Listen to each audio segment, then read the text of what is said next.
Praise the Lord. கர்த்தருடைய நாமம் மகிமைப்படுவதாக. இந்த காலை நேரத்திலே உங்களை சந்திப்பதிலே மிகுந்த மகிழ்ச்சி. ஆண்டவராகிய இயேசு உங்களை ஆசீர்வதிப்பாராக.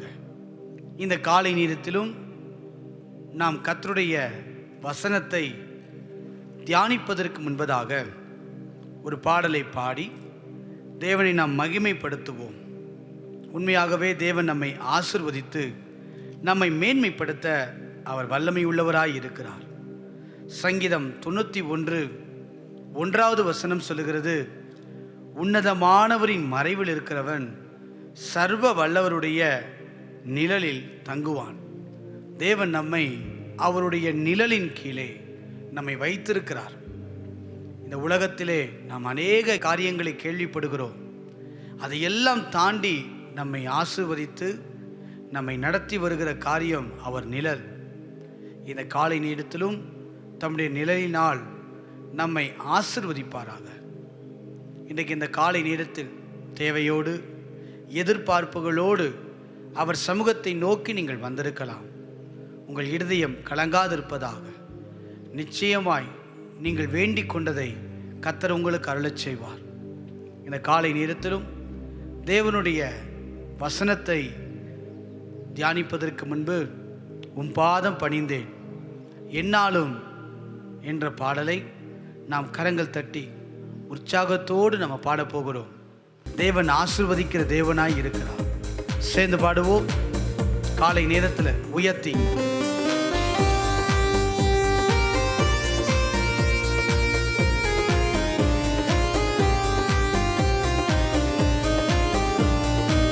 முழு பலத்தோடு சொல்லுங்க, ஆண்டவரே உங்க பாதம் தான்.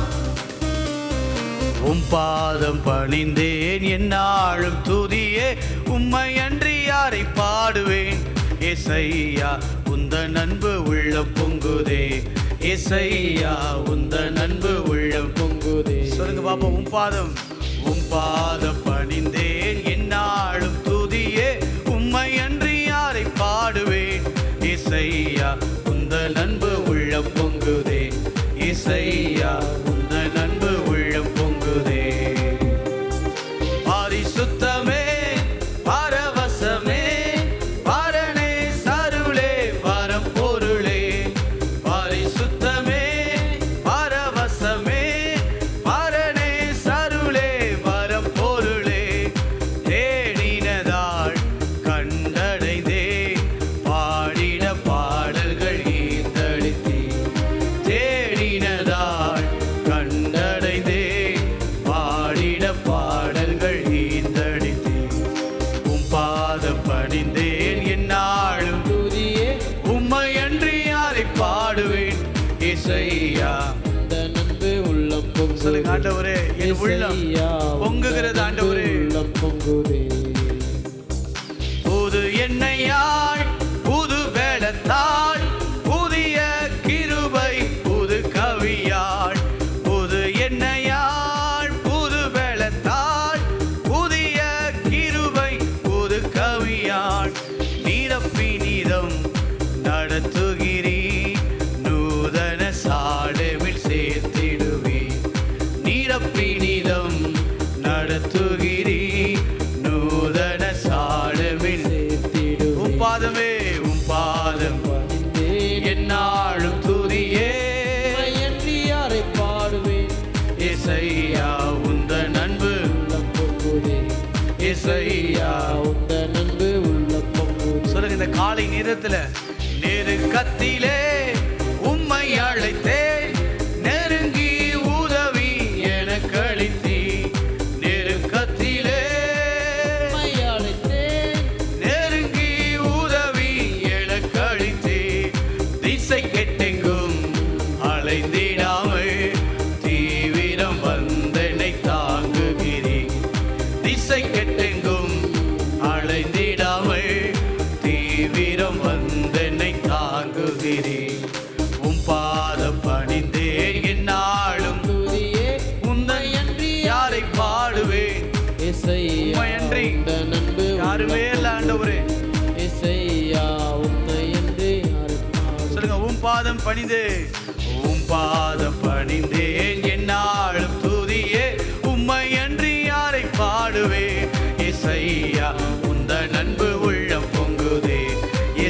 இசையா உந்தன் அன்பு உள்ளம் பொங்குதே. என் முன் செல்லும் சமூகம் எனக்கு அளிக்கும் இளைப்பாறுதல். என் முன் செல்லும் சமூகம் எனக்கு அளிக்கும் இளைப்பாறுதல்.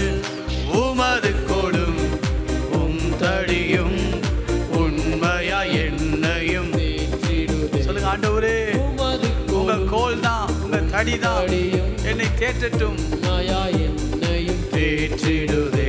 ஆமே உம் பாதம் என்னாலும் துதியே, உம்மை அன்றி யாரை பாடுவேன். இசையா உந்தன் அன்பு உள்ளம் பொங்குதே. இசையா உந்தன் அன்பு உள்ளம் பொங்குதே. உம் பாதம் பணிந்தே என்னாலும் துதியே, உம்மை அன்றி யாரை பாடுவேன். இசையா உந்தன் அன்பு உள்ளம் பொங்குதே. இசையா உந்தன் அன்பு உள்ளம் பொங்குதே. இசையா உந்தன் அன்பு உள்ளம் பொங்குதே. நல்ல ஆண்டவரே, உம்மை நன்றியோடு நாங்கள் துதிக்கிறோம். இந்த காலை நேரத்திலே உம்முடைய சமூகத்திலே நாங்கள் வந்து நிற்கிறோம். காலை தோறும் உம்முடைய கிருபைகள் புதியவைகள் என்று வாசிக்கிறோம். இந்த காலை நேரத்திலும் நீர் எங்களோடு இருந்து எங்களுக்கு வேண்டிய வார்த்தைகளை தந்து எங்களை தைரியப்படுத்தி எங்களை பலப்படுத்தி ஆண்டவரே உம்முடைய வார்த்தையை நீர் எங்களுக்கு தந்தருளும்படியாய் நாங்கள் செபிக்கிறோம். உம்முடைய அளவில்லாத பிரசன்னம் எங்கள் மத்தியில் இருப்பதற்காக நன்றி. இந்த காலை நேரத்தில் என்னெல்லாம் எதிர்பார்த்து உங்கள் சமூகத்தை நோக்கி வந்திருக்கிறாங்களோ அவங்க வாழ்க்கையில் அற்புதத்தை கத்த செய்வீராக. இயேசுவின் நாமத்தில் பிதாவே, ஆமென். கர்த்தருடைய நாமம் மகிமைப்படுவதாக. அனுதின கடமைகள் என்கிற தலைப்பிலே கர்த்தருடைய வசனத்தை நாம் தியானித்து கொண்டே நாம் வருகிறோம். வாசிக்கலாம். சங்கீதங்களிலே 90வது சங்கீதம் 12வது வசனத்தை நாம் வாசிக்க கேட்போம். சங்கீதம் 90:12. நாங்கள் ஞான இருதயம் உள்ளவர்களாகும்படி நாங்கள் ஞான இருதயம் உள்ளவர்களாகும்படி எங்கள் நாட்களை எண்ணும் அறிவை எங்கள் நாட்களை எண்ணும் அறிவை எங்களுக்கு போதித்தருளும். மிக தெளிவாய் இந்த வசனம் நமக்கு சொல்லுகிறது.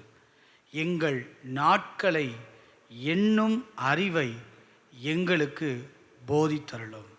கர்த்தருடைய நாமம் மகிமைப்படுவதாக.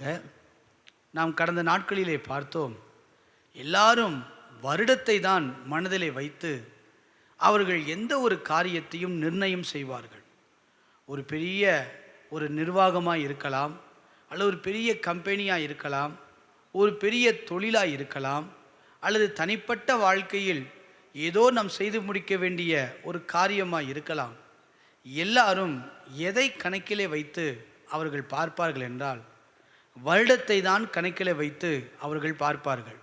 கடந்த வருடம் இதை செய்தோம், இந்த வருடம் நாம் இதை செய்ய வேண்டும். அதுக்கும் போன வருடத்தில் இப்படியெல்லாம் நடந்தது. 2 ஆண்டுகள், 3 ஆண்டுகள், 5 ஆண்டுகள், இப்படி ஆண்டுகளை பார்த்து அநேகர் தங்களுடைய காரியத்தை அவர்கள் ஜெயமாய் மாற்றிக்கொள்ள முயற்சி செய்கிறார்கள். ஒரு பக்கம் இது நல்லதாக இருந்தாலும் வேதத்திலே இப்போ நாம் வாசித்த வசனம் மிக தெளிவாய் நமக்கு சொல்லுகிறது, நாம் ஞான இருதயம் உள்ளவர்கள் ஆகும்படி. ஒரு மனிதன் ஞான இருதயம் உள்ளவர்களாய் எப்போ மாற முடியும் அப்படின்னா, எங்கள் நாட்களை என்னும் அறிவை எங்களுக்கு போதித்தருளும். ஒரு விண்ணப்பத்தை இங்கே ஏறெடுக்கிறதை நாம் வாசிக்கிறோம். நம்முடைய வாழ்க்கையில் நாட்களை எண்ணுகிற ஒரு அறிவை நாம் பெற்றுக்கொள்ள வேண்டும். வருடத்தை நாம் பார்ப்பதை விட ஒவ்வொரு நாளும் நாம் என்ன செய்ய வேண்டும் என்பதை நாம் பார்க்கும்போது கர்த்தர் நிச்சயமாய் நம்மை ஆசிர்வதிக்க அவர் வல்லமை உள்ளவர். நீங்கள் அநேக பழமொழிகளை கேட்டிருந்தாலும் அதிகமாய் தெரிந்த ஒரு பழமொழி, சிறுதுளி பெருவெள்ளம். சின்ன சின்ன துளிகள் தான் ஒரு பெருவெள்ளமாய் மாறும். அதே போல் சின்ன சின்னதான நம் நினைக்கிற சில காரியங்கள் சில நேரங்கள் நம்முடைய வாழ்க்கையில் பெரித்த ஒரு காரியத்தை ஏற்படுத்துகிறதை நாம் பார்த்துருக்கிறோம். சின்ன தவறு தானே அப்படின்னு சொல்லி சின்ன சின்ன தவறுகளை நம்ம பார்த்துட்டு அதை உதாசனப்படுத்திட்டு போகும்போது ஒரு குறிப்பிட்ட காலம் கழித்து திரும்பி பார்த்தால் அதெல்லாம் சேர்ந்து ஒரு பெரிய உருவமாய் நிற்கும். நாம் செய்த தவறுகள் எல்லாம் ஒரு பெரிய ஒரு ஒரு மலையை போல பிரமிக்கத்தக்க அளவில் இவ்வளவு தவறுகள் நம்ம செய்திருக்கிறோமான்னு என்கிற ஒரு காரியமெல்லாம் நமக்கு வரும். படிக்கிற பிள்ளைகளை நீங்கள் பார்த்தீங்கன்னா, அன்னன்னைக்கு படிக்க வேண்டியதை படிச்சிருந்தா அந்த வருடத்தில் அவங்க ஈஸியாக தங்களுடைய முழு ஆண்டு பரீட்சையை எழுதி போயிருக்கலாம். ஆனால் அந்த கடைசி நாட்களில் சில பேர் மண்டையை அப்படியே பிடிச்சிக்குவாங்க. ஐயோ, நான் படிக்கலையே, நான் விட்டுட்டேனே, நான் அன்னன்னைக்கு உள்ள ஒர்க்கை அன்னைக்கு நான் செஞ்சுருந்தா. சில அசைன்மெண்ட்ஸ் எடுத்துக்கொள்ளுங்க, அன்னன்னைக்கு செய்ய வேண்டியதை செய்யாமல் போனதுனால சில நேரங்கள் நமக்கு பெருசாக வந்து நிற்கும் பாதிப்புகள். இதே போல தான் கிறிஸ்தவ வாழ்க்கையிலும் இங்கே அழகாக வேதம் சொல்லுகிறது, நாட்களை என்னும் அறிவை எங்களுக்கு போதித்தருளும். அப்படின்னா ஒவ்வொரு நாளும் கிறிஸ்தவ வாழ்க்கையில் மிக முக்கியம் கருதப்பட வேண்டும். நாளை தினம் அல்ல. நம் நிறைய வசனங்களை கடந்த வாரத்தில் நம்ம வாசித்தோம். சில வசனங்கள் உங்களுக்கு நான் காட்டி கொடுக்குறேன், வாசிக்கலாம். மத்தேயு 6வது அதிகாரம் 34வது வசனத்தை நீங்கள் வாசித்து பாருங்கள். மத்தேயு 6வது அதிகாரம் 34வது வசனம். ஆகையால் நாளைக்காக கவலைப்படாதிருங்கள். பாருங்களேன், நாளைக்காக நீங்கள் டுமாரோ அப்படின்ற நாளைக்காக நீங்கள் கவலைப்படாதீங்க.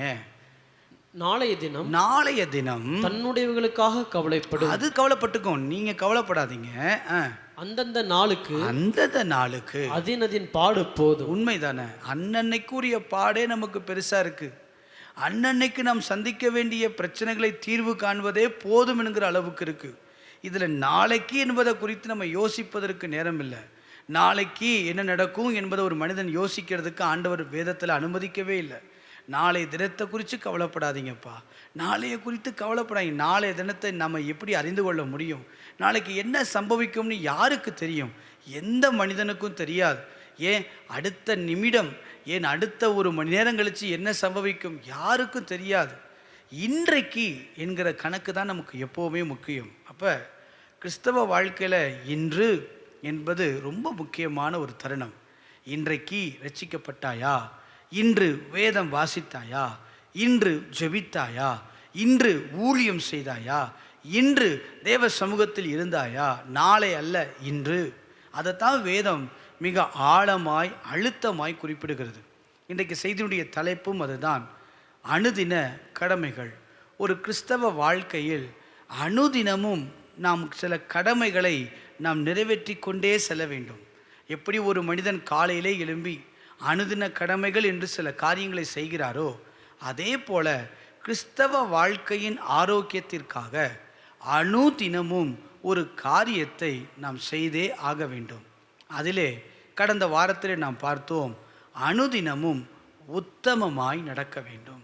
ஒரு நாள் அல்ல, 2 நாள் அல்ல, அல்லது ஒரு மாதத்துக்கு ஒரு முறை அல்ல.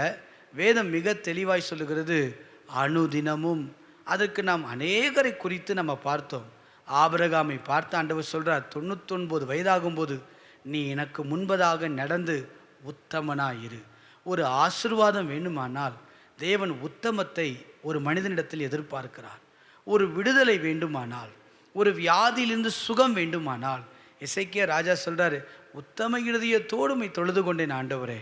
அதை பார்த்து ஆண்டவர் அந்த மனிதனுடைய வாழ்க்கையில வருஷங்களை கூட்டி கொடுக்கிறார். இன்றைக்கி கர்த்தர் நமக்கு ஆசீர்வதிக்க வேண்டுமானால் உத்தமம் நம்ம வாழ்க்கையில் விளங்க பண்ணும்படி நாம் வாழ வேண்டும். அதே போல் அநேக கருத்துக்களை கடந்த நாட்களிலே நாம் நிறைய விஷயங்களை நம்ம பார்த்தோம். உத்தமனுக்கு கர்த்தர் துணையாய் நிற்கிறார் என்று பார்த்தோம். அது மாத்திரமல்ல, கர்த்தரின் கூடாரத்தில் தேவ பிரசன்னத்தில் எந்த மனிதன் நிற்க முடியும்? உத்தமமாய் நடந்து நீதியை பின்பற்றுகிற மனிதனால தான் தேவ சமூகத்திலே நாம் நிற்க முடியும். இப்படி அநேக கருத்துக்களை பார்த்தோம். தீமோத்தேயுக்கு சொல்லும்போது சொல்கிறாரு, நீ உத்தமனாய் இருக்க ஜாக்கிரதையாக இருப்பா. யோசித்து பாருங்கள், ஊழியம் செய்வதில், குடும்ப வாழ்க்கையில், தனிப்பட்ட வாழ்க்கையில், எல்லா நேரத்திலும் நமக்கு உத்தமம் முக்கியம். டெய்லி, தினமும் உத்தமம் முக்கியம். ஏதோ ஒரு ஆராதனைக்கு செல்வது அல்ல, ஞாயிற்றுக்கிழமை மாத்திரம் உத்தமத்தில் இருக்கிற அனுபவம் அல்ல. ஒவ்வொரு நாளும் கிறிஸ்தவ வாழ்க்கையில் அனுதின கடமையில் ஒன்று, நான் உத்தமமாய் நடக்க வேண்டும் என்று தீர்மானிக்க வேண்டும். இன்றைக்கும் இரண்டாவதாக, ஒரு மனிதனுடைய வாழ்க்கையில் தினமும் எப்படி நடக்க வேண்டும், டெய்லி டியூட்டிஸ் என்ன அப்படின்னா, 1 சாமுவேல் 7வது அதிகாரம் 15வது வசனத்தை நீங்கள் வாசிக்க கேளுங்கள்.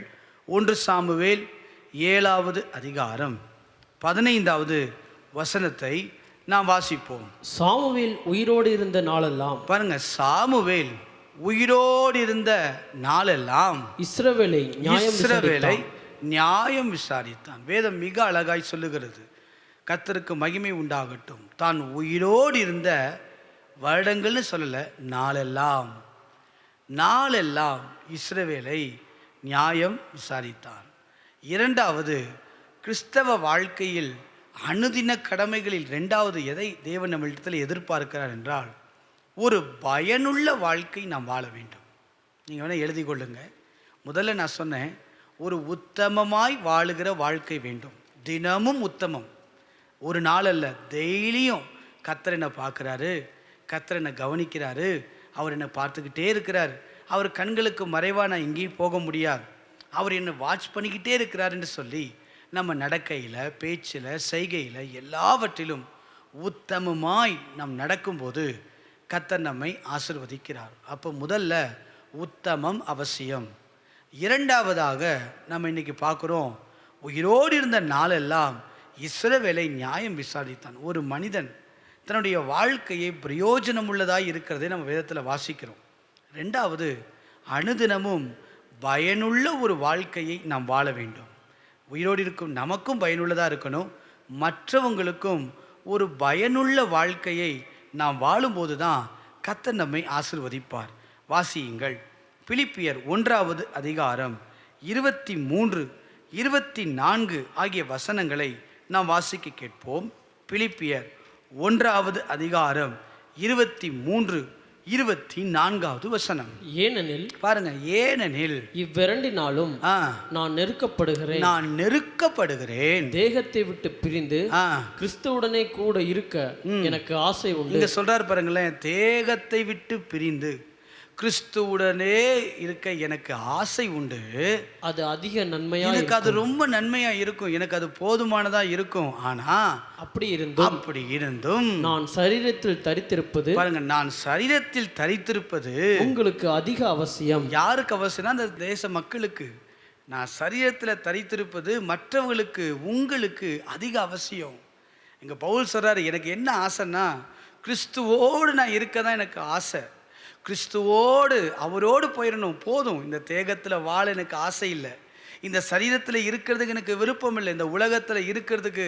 அப்படிதான் 23ஆம் வசனம் வாசிக்கலாம்.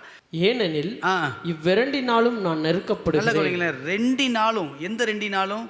நான் கிறிஸ்துவோடனே இருக்க விரும்புகிறேன், ஆனால் அதே சமயத்தில் உங்களுக்கும் நான் ரொம்ப தேவையாக இருக்குது. 2லும் நெருக்கப்படுறேன். எதில்? தேகத்தை விட்டு பிரிந்து கிறிஸ்துவுடனே இருக்க எனக்கு ஆசை உண்டு. எனக்கு ஆசை என்ன தெரியுமா?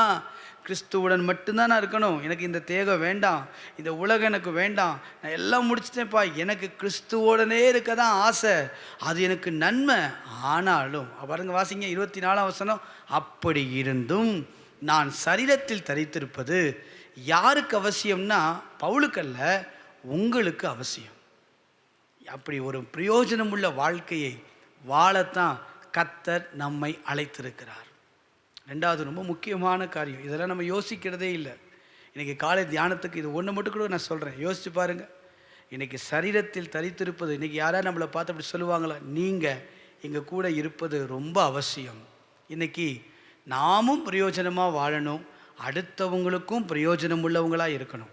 அங்கே வாசித்தோமே, சாமுவேல் உயிரோடு இருந்த நாளெல்லாம். வாசித்து பாருங்கள். 1 சாமுவேல் 7வது அதிகாரம் 15வது வசனம். அப்போ வாசிக்கலாம் மீண்டும் ஒரு தடவை கூட. சாமுவேல் உயிரோடு இருந்த நாளெல்லாம் இஸ்ரவேலை நியாயம் விசாரித்தான். அப்போ இஸ்ரவேலை நியாயம் விசாரிக்கிறதுக்கு உயிரோடு நாளெல்லாம் கரெக்டாக விசாரித்து வந்திருக்கிறார். ஒரு பிரயோஜனம் நிறைந்த அனுதினமும் ஒரு கிறிஸ்தவ மனிதனுடைய கடமை என்ன தெரியுங்களா? பிரயோஜனமாக இருக்க வேண்டும்.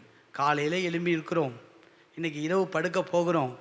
இரவு படுக்கும்போது யோசிக்கணும், நான் கர்த்தருக்கு எந்தளவு பிரயோஜனமாக நான் இருந்திருக்கிறேன், எந்தளவு தேவனுடைய காரியத்தில் உண்மையாக நான் இருந்திருக்கிறேன், எந்தளவு நான் மற்றவங்களுக்கு பிரயோஜனமாக வாழ்ந்திருக்கிறேன், எனக்கு இன்னைக்கு நான் செய்த எல்லா காரியத்திலையும் ஒரு அர்த்தமாய், ஒரு உண்மையாய், ஒரு பிரயோஜனமாக நான் வாழ்ந்தேன்னா, இன்னைக்கு அநேகர் நேரத்தை வீணடிக்கவும், நேரத்தை தள்ளி போடவும், நேரத்தை தாண்டி செல்லவும் சிலர் விரும்புகிறாங்க.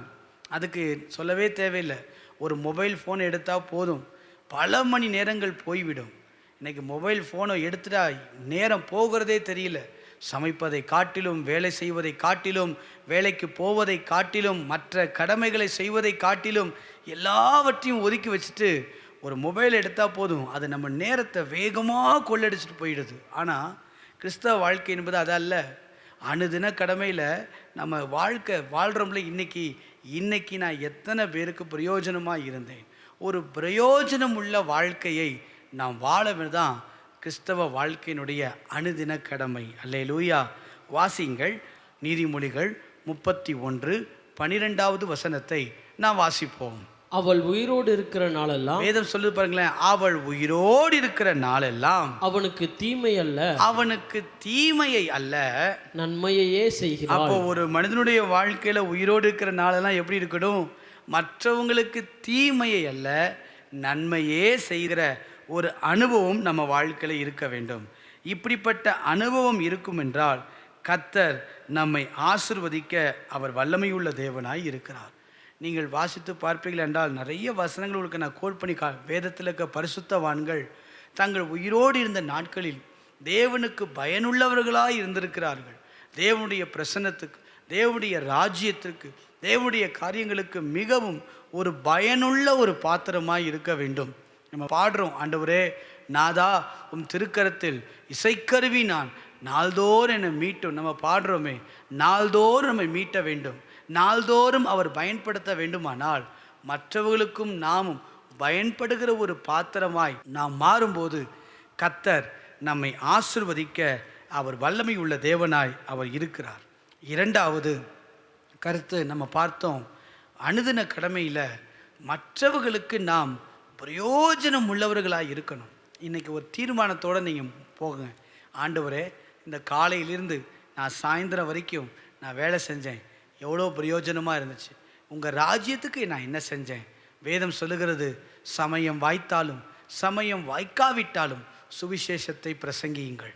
இன்றைக்கி இந்த காலை நேரத்தில் எழும்பியிருக்கிறோம், இன்றைக்கி சாயந்தரத்துக்குள்ளே ஏதாவது ஒருவருக்காவது சுவிசேஷத்தை பிரசங்கித்தால் நாம் பிரயோஜனமானவர்களாய் நாம் இருப்போம்.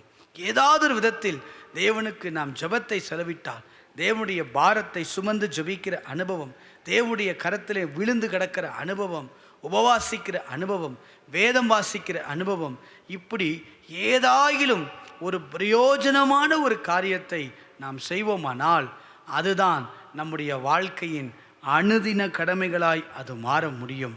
அல்லேலூயா. அப்படி இருப்போமானால் கர்த்தர் நம்மை ஆசிர்வதிக்க அவர் வல்லமை உள்ளவர். அநேக தேவ மனிதர்களை உங்களுக்கு நான் காட்டி கொடுக்க முடியும். பில்லி கிரகாம் தன்னுடைய 95 வரை அவர் உழைத்தார். நம்ம வாசிக்கிறோமே, அவருடைய சரித்திர சம்பவங்களை எடுத்து பாருங்க. ஒரு தேவ மனிதன் விக்கில்ஸ்பர்த், யோசித்து பாருங்க, இன்னும் எவ்வளவோ தேவ மனிதர்களை உங்களுக்கு நான் காட்டி கொடுக்க முடியும். அவர்களெல்லாம் தங்கள் வாழ்க்கையில் தங்களுக்கு மாத்திரமல்ல மற்றவர்களுக்கும் பிரயோஜனம் உள்ளவர்களாய் இருந்தார்கள். நாம் மரணத்தை நோக்கி கடந்து செல்லும் போது எல்லாரும் சுற்றி இருக்கும்போது சொல்லணும், இவர்கள் எனக்கு பிரயோஜனமானவர்கள். ஒனேசிமை பார்த்து ஆண்டவர் சொல்லுகிறார், இவன் எனக்கு பிரயோஜனமானவன். இன்றைக்கு நம்மை பார்த்து ஊழியர்கள் சொல்ல வேண்டும், இவர் எனக்கு பிரயோஜனமானவர். சபை மக்கள் சொல்ல வேண்டும், இவர் எனக்கு பிரயோஜனமானவர். நம்மோடு குடும்பத்தில் இருக்கிறவங்க சொல்லணும், அவர் எனக்கு பிரயோஜனமானவர், அவர் என்னோடு இருக்கணும்னு நான் விரும்புகிறேன் என்கிற சொல்லக்கூடிய ஒரு அனுபவத்துக்குள் நாம் கடந்து வர வேண்டும். இயேசு சீஷர்களிடத்திலே, எம்மாவுடைய சீஷர்களிடத்திலே பேசிக்கொண்டே இருந்தபோது அவர் போகும்போது, இன்னும் கொஞ்ச நேரம் என் கூட இருக்கக்கூடாதா என்கிற கேட்குற ஒரு வார்த்தையை நம்ம வாசிக்கிறோம். அப்படின்னா என்ன அர்த்தம்? இன்னும் கொஞ்சம் பேசுங்க. நம்ம வாழ்க்கையில் அப்படிப்பட்ட பெயர்கள் எல்லாம் மற்றவர்களுக்கு பிரயோஜனம் உள்ளவர்களாய் இயேசு எடுத்துக்கொள்ளுங்க. நம்ம இரட்சகரை, அவர் எல்லாருக்கும் பிரயோஜனம் உள்ளவராய் இருந்தார். ஒரு பனை மரத்தை எடுத்துக்கொள்ளுங்க, அதனுடைய காய் எல்லாமே டோட்டலாக எல்லாமே பிரயோஜனமாய் இருக்கிறது. நீதிமான் பனையை போல செழிப்பான் என்று வாசிக்கிறோம். அதே போல ஒரு பனை மரத்தை போல எல்லாவற்றிலும் பிரயோஜனம் உள்ளவர்களாய் இருக்க கர்த்தர் நமக்கு கிருபை செய்வாராக. இந்த காலை நேரத்திலே நாம் கண்களை மூடி நாம் செபிக்கலாம். ஆண்டவரே, உத்தமத்தில் நான் நடக்கிறது மாத்திரமல்ல, இரண்டாவது அனுதின கடமையில் பிரயோஜனமாக இருக்க கிருபை தாரும். நான் எனக்கு மட்டும் அல்ல, என்னுடைய வாழ்க்கைக்கு மட்டுமல்ல, யோசுவா தன்னுடைய குடும்பத்தை மட்டும் பாதுகாக்கலை, இஸ்ரவேல் ஜனத்தையும் பாதுகாத்தான். அதே போல் ஏதாவது ஒரு விதத்தில் தேவனுக்கு, தேவ ராஜ்யத்திற்கு, சபைக்கு, குடும்பத்துக்கு, தேசத்துக்கு, மற்றவர்களுக்கு பிரயோஜனமாய் வாழ்வது தான் தினமும் செய்ய வேண்டிய கடமை. கண்களை மூடி நாம் செபிக்கலாம். Thank you Lord. உம்மை நன்றியோடு ஸ்தோத்தரிக்கிறோம். கண்களை மூடி சொல்லுங்க, ஆண்டவரே, ஒரு பிரயோஜனமான வாழ்க்கை வாழணும். சாமுவேல் உயிரோடு இருந்த நாளெல்லாம் ஆண்டவரே இஸ்ரவேலுக்கு நியாயம் விசாரித்தான். என்னை பார்த்து இப்படி சொல்லணும், ஆண்டவரே, பிரயோஜனம் உள்ளவன் அவன், எனக்கு மிகவும் பிரயோஜனம் உள்ளவன். இயேசு ஒருத்தரை பார்த்து சொல்கிறாரு பிரியமானவன், இன்னொருத்தரை பார்த்து சொல்கிறாரு சிநேகிதன், ஒருத்தனை பார்த்து சொல்கிறாரு பிரயோஜனம் உள்ளவன். பவுல் சொல்கிறாரு எனக்கு இவன் பிரயோஜனம் உள்ளவன். இப்போ நம்ம சொல்லுங்கள், ஆண்டவரே, இந்த காலை நேரத்தில் என்னையும் பிரயோஜனம் உள்ளவனாய் மாற்றும். அதுக்கு வயது முக்கியமல்ல, இதுக்கு காலங்கள் முக்கியமல்ல. நாம் என்ன காரியத்தை செய்தாலும் அதில் பிரயோஜனம் இருக்குமானால், சரியாக திட்டமிட்டு செய்வோமானால் கர்த்தர் நம்மை ஆசீர்வதிக்க வல்லமை உள்ளவர். கண்களை மூடி உள்ளத்தின் ஆழத்திலிருந்து தேங்க்யூ லார்ட், உம்மை நன்றியோடு ஸ்தோத்தரிக்கிறோம். நன்றி ஆண்டவரே, நன்றி ஆண்டவரே. இந்த காலை நேரத்தில் ஆண்டவரே உமக்கு பிரயோஜனமாக இருக்க அனுதினமும் ஒவ்வொரு நாளும் பிரயோஜனமாக இருக்கணும் ஆண்டவரே. ஏதோ ஒரு நாள் அல்ல, ஞாயிற்றுக்கிழமை மாத்திரம் அல்ல, அல்லது ஏதோ வருடத்தில் ஒரு நாள் அல்ல, அல்லது ஏதோ வாழ்க்கையில் ஒரு நாள், ஒரு மாதம் அனுபவம் அல்ல. ஒவ்வொரு நாளும் உமக்கு பிரயோஜனம் உள்ளவர்களாய், தேசத்துக்கு பிரயோஜனம் உள்ளவர்களாய், அன்றைய குடும்பத்துக்கு பிரயோஜனம் உள்ளவர்களாய், சமுதாயத்துக்கு பிரயோஜனம் உள்ளவர்களாய் எங்களை மாற்றும் ஆண்டவரே. உம்முடைய கரத்தின் ஆளுகைக்குள்ள அர்ப்பணித்து நாங்கள் செபிக்கிறோம். எங்களை நடத்தும், எங்களை பாதுகாத்து கொள்ளும், எங்களை ஆசீர்வதியும். இயேசுவின் நாமத்தில் பிதாவே, ஆமேன். அப்படியே கண்களை மூடி விண்ணப்பத்தை பதிவிட்டு கொண்டிருக்கிற உங்களுக்காக நாங்கள் செபிக்கிறோம். நல்ல ஆண்டவரே, உம்மை நன்றியோடு நான் ஸ்தோத்தரிக்கிறேன். இயேசுவின் நாமத்தினால் இந்த காலை நேரத்தில் விண்ணப்பத்தை பதிவிட்டு கொண்டிருக்கிற ஒவ்வொருவருக்காக நாங்கள் செபிக்கிறோம். ஆண்டவரே, உம்முடைய வல்லமை இறங்குவதாக, அற்புதங்கள் நடப்பதாக, தடைகள் விலகுவதாக, அதிசயங்களை காண பண்ணுவேன் என்று சொன்னவர் இவங்க வாழ்க்கையில் அதிசயம் நடக்கட்டும் ஆண்டவரே. ஆச்சரியமான காரியங்கள் நடக்கட்டும். இன்றைக்கு தேவன் இவர்கள் வாழ்க்கையில் எதையெல்லாம் வைத்திருக்கிறீரோ, எதையெல்லாம் தேவன் செயல்படுத்த வேண்டும் என்று நீர் வைத்திருந்த காரியங்கள் எல்லாம் நிறைவேறும்படி நாங்கள் செபிக்கிறோம். கடன்கள் மாறட்டும், வியாதிகள் மாறட்டும், போராட்டங்கள் மாறட்டும், திருமண தடைகள் விலகட்டும், குழந்தை இன்மைகள் மாறட்டும், குழந்தை உண்டாகட்டும், கர்ப்ப பைகள் திறக்கப்படட்டும். ஆண்டவரே, டாக்டர்கள் எல்லாம் முடியாது சொன்னாலும் உண்மையே நம்பி இருக்கிறவர்களை கைவிடுவதில்லை நாங்கள் வாசிக்கிறோமே. இயேசுவின் நாமத்தில் எதையெல்லாம் அவர்கள் ஆண்டவரே பயத்தோடு இருந்தார்களோ அதையெல்லாம் கர்த்தர் மாற்றி போடுவீராக. தேவன் அற்புதமாய் கதவுகளை திறக்கும்படி நான் செபிக்கிறேன். தடைகள் இயேசுவின் நாமத்தில் விலகட்டும், உம்முடைய வல்லமை வெளிப்படட்டும், அதிசயங்கள் நடக்கட்டும் ஆண்டவரே. அப்பா, உம்முடைய கரத்தின் ஆளுகைக்குள்ள இந்த காலை நேரத்தில் விண்ணப்பத்தை பதிவிட்டு கொண்டிருக்கிற ஒவ்வொரு விண்ணப்பத்தையும் உம்முடைய கரத்திலே அர்ப்பணித்து நாங்கள் செபிக்கிறோம். எஜமானின் கரத்தை ஆண்டவரே பார்த்து கொண்டிருக்கிற வேலைக்காரன் கண்களை போல, எஜமாட்டியினுடைய கரத்தை ஆண்டவரே பார்த்து கொண்டிருக்கிற வேலைக்காரியின் கண்களை போல ஒரு அற்புதம் நடக்குமா, ஒரு அதிசயம் நடக்குமா என்று உம்முடைய கரத்தை எதிர்நோக்கி கொண்டிருக்கிற ஒவ்வொருடைய வாழ்க்கையிலும் அதிசயம் நடக்கட்டும், அற்புதங்கள் நடக்கட்டும், விடுதலை உண்டாகட்டும், சந்தோஷம் பெருகட்டும், ஐக்கியம் பெருகட்டும், ஆசீர்வாதத்தினால் நிரப்புவீராக. உம்முடைய வல்லமையுள்ள கரத்திலே அர்ப்பணித்து நாங்கள் செபிக்கிறோம். ஆண்டவரே, சாட்சியை கேட்க உதவி செய்யும், மகிமையாய் வெற்றி சிறப்பீராக. தானியேலின் காரியம் ஜெயமாயிருந்தது என்று சொல்லப்பட்டதைப் போல இந்த நாள் இவர்கள் வாழ்க்கையில் ஜெயம் உண்டாகட்டும், தோல்விகள் மாறட்டும், தடைகள் விலகட்டும் என்று சொல்லி நான் செபிக்கிறேன். ஆசீர்வதிப்பதற்காக நன்றி. இயேசு கிறிஸ்துவின் நாமத்தில் செபிக்கிறோம் நல்ல பிதாவே, ஆமேன், ஆமேன். சேர்ந்து சொல்லுவோம். என் ஆத்துமாவே கர்த்தரை ஸ்தோத்திரி, என் முழு உள்ளமே பரிசுத்த நாமத்தை ஸ்தோத்திரி. என் ஆத்துமாவே கர்த்தரை ஸ்தோத்திரி, அவர் செய்த சகல உபகாரங்களையும் மறவாதே. ஆமேன், ஆமேன்.